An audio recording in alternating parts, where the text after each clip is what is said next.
Hello, everyone. It's a very special day for us, and we would like to thank everybody who had been supporting us, and especially the people who encouraged us uh, and who was motivating and supporting. From today on, there will be a lot of very nice things coming through this channel, and we are going to start with uh, a introduction for meditation. So hope you will like it, and may this be helpful for everyone, and thank you again. So the word meditation in English, it had come from the Latin word uh, and meditatium, which is like a idea of to ponder. So in many traditions, in many countries, according to their languages, they have their terminology and definitions. So, for example, they call it bhavana meditation, bhavana.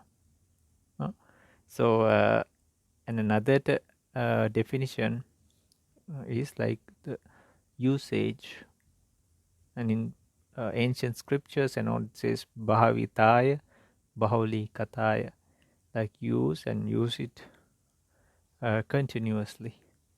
So there are many terminologies and definitions, but all in all, when you see uh, the meditation is something associated with our minds and bodies, and some people name it as a soul or atman. So many things, it is a practical aspect and done within a person, and for whichever religious or spiritual goals they intend to reach.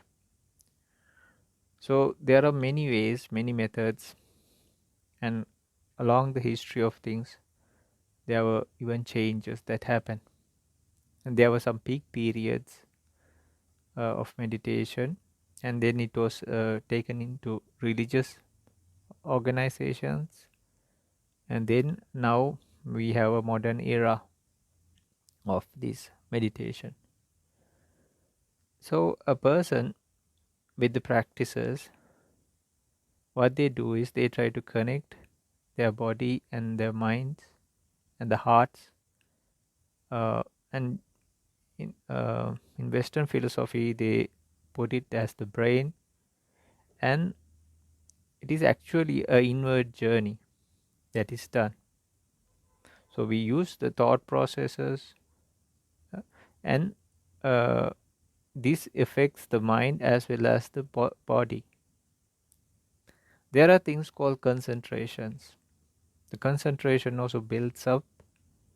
There's momentary concentration and a duration of concentration, and there are deep stages of concentration, which we call the access concentration and the absorption concentration. In many traditions, we can see uh, this absorption concentration, which is called jhana or dhyana, had been used.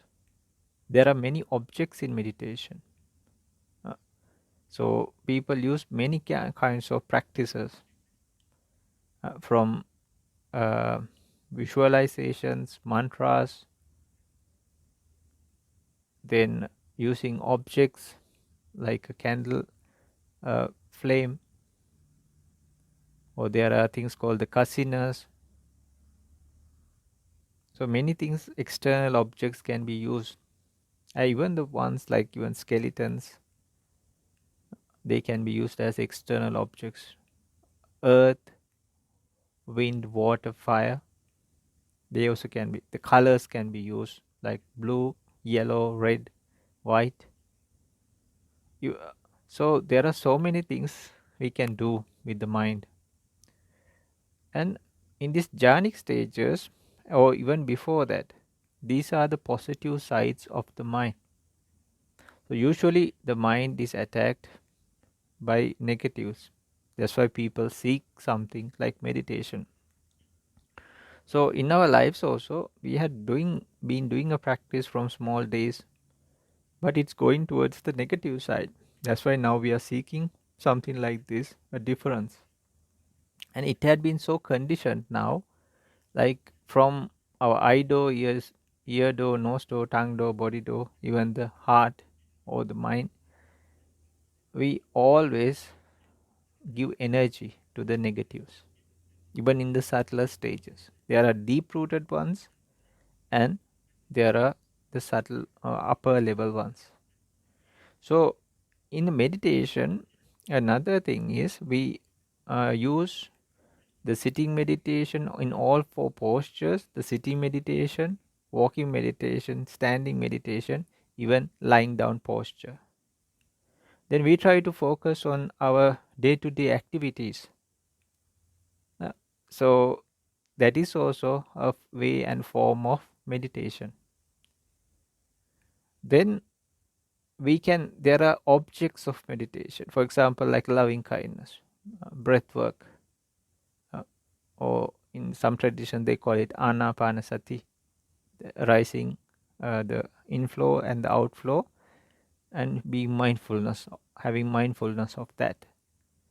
So this meditation practice, it takes you into the depths of the things. In a most outward version, we call it mindfulness, but this word goes a long way. It's not just your day to day activities and physical actions or verbal actions. We try to take this mindfulness. In modern era, we can see a lot of mindfulness practices. Ancient times, they used to take these practices to the next level. So in that aspect, it's like you are going the depths of the ocean. We start from the shores and then go to the shallow waters, and then it's like we go to the deep sea. So likewise, little by little, we go to the depths of our hearts and minds. For that, we need a powerful mindfulness as well as concentration. From that concentration level, we can use it as a platform, and then we move towards this thing called ultimate realities. In the ultimate realities, it becomes more and more simple actually. Now it's the complication, that's why many people tend to suffer.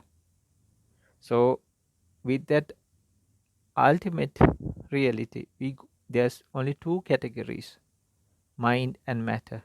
Then it's very easy to focus. Then the practitioner gets to know these factors, and what they do is they explore them, they really experience them. But for that, like a person diving into deep into the sea, they are equipped. They need mindfulness as well as concentration, which can be achieved by anybody. So uh, through these practices, they can go to another level we call vipassana, or deep insight meditation. In this meditation, what we do is we try see more and more deeper the levels or this phenomena that really is happening. So person will realize whatever arises, uh, they they pass away on their own accord. But this reality happens so fast. That's why we need a strong, powerful mind. Otherwise, it will be superficial. So a person can go to the depths of this and realize that, and even come to a stage where even the mind actually stops. Maybe you heard we call it enlightenment, but this is a process that happens, and each there are things, practices to do, and each step it's well organized as well as well directed, and it is an experience a person could gain. So meditation helps in the worldly sense and beyond. So it is like a bridge that connects the past and the present and the future to the present. It's a great way. Theoretically, we learn with mantra prayers we do, and in meditation, what we can do is we can practically get to the points like where we seek in life. So I hope you this will be helpful for you, this introduction. And any questions or uh, inquiries, please be free to ask in our on our session. And I hope you will have a wonderful time experiencing all these meditation practices.